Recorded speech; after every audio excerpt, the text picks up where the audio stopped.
So this is a PowerPoint presentation and we'll go over your final presentation, the PowerPoint summary of your final paper.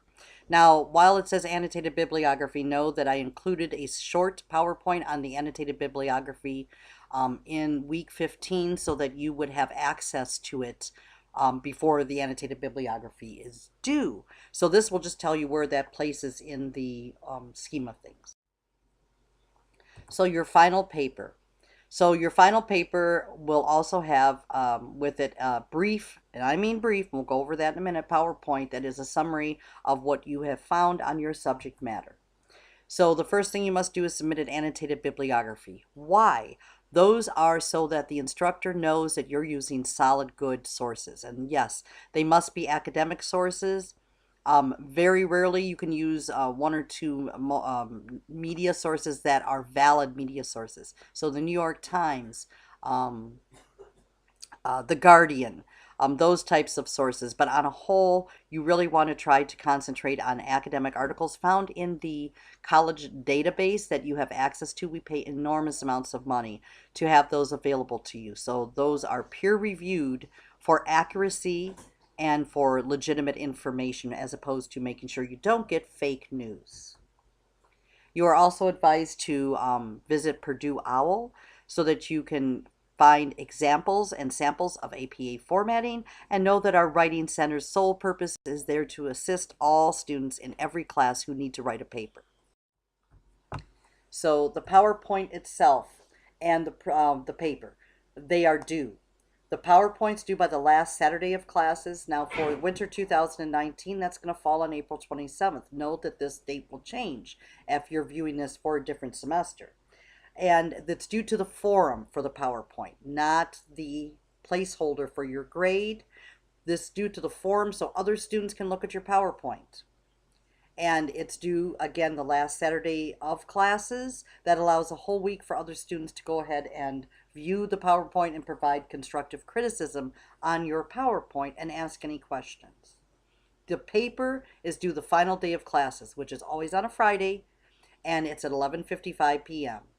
That is the only time I've put restrictions on an upload. So if you try to upload it after 11:55 p.m. on the last Friday of classes, it won't allow you to do it. And the reason why is I have too many papers to grade, and I have just a few days to grade them and submit your final grade to the registrar's office. So students, you're required to view at least 3 other student PowerPoint presentations and provide constructive criticism, at least one comment of constructive criticism to each one of those 3 student PowerPoints. So what you need to do is choose a topic. And again, if you've done the annotated bibliography, you should have your topic chosen already and have some good sources that you can work with.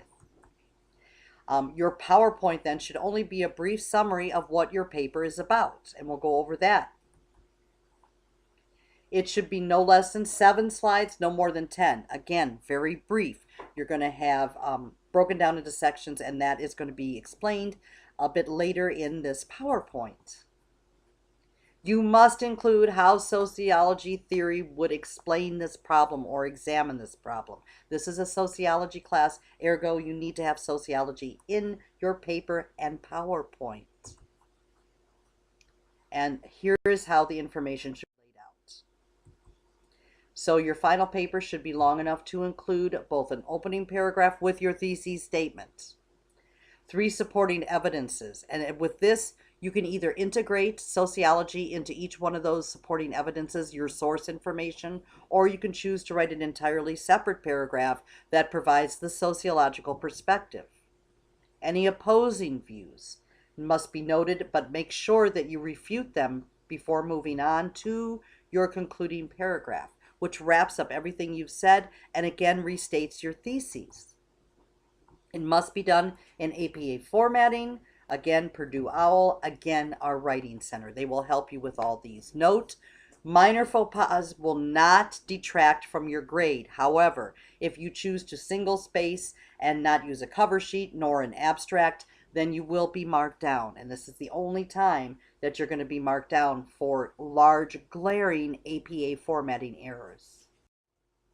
So what's the difference between an argumentative paper and a merely informational paper?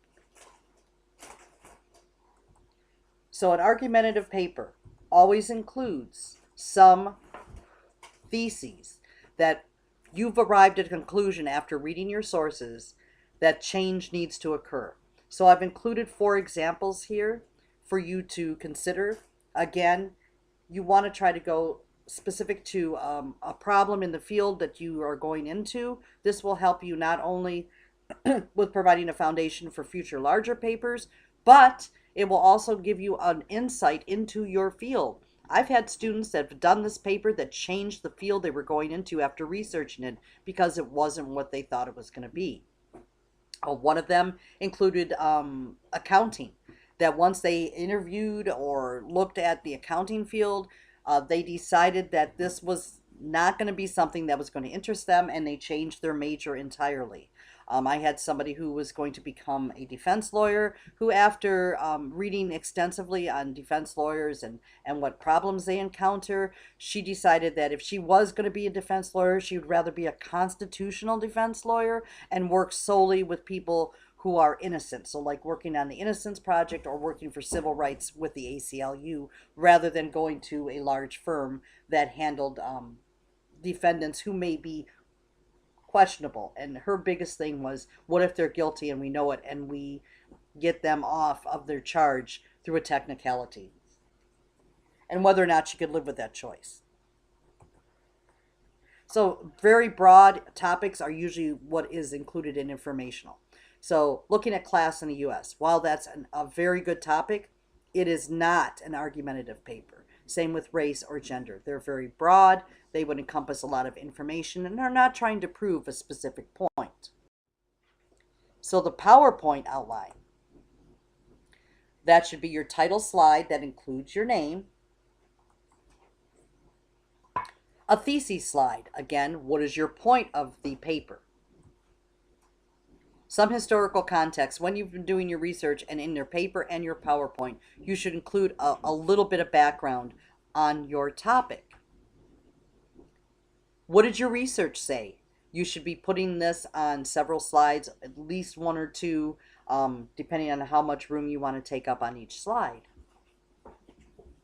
Is there an opposing voice in what is being said that contradicts your point or your theses? And a conclusion that wraps everything all up with a nice, neat bow. And then, of course, your references slide. As I suggested in the annotated bibliography video, video, I guess, that you choose, you go ahead and do your annotated bibliography. Once that's submitted, then you go back into your Word document and take out that annotation paragraph, and then poof, you've got your references. So if there are any questions, please feel free to text me, any comments, concerns. Also note there will be a non-mandatory forum for week 16 that will allow you to ask questions about your PowerPoint or your paper. It is not mandatory, and you can work in between peers, so student to students. I will also be examining it from time to time to put comments and answer any questions.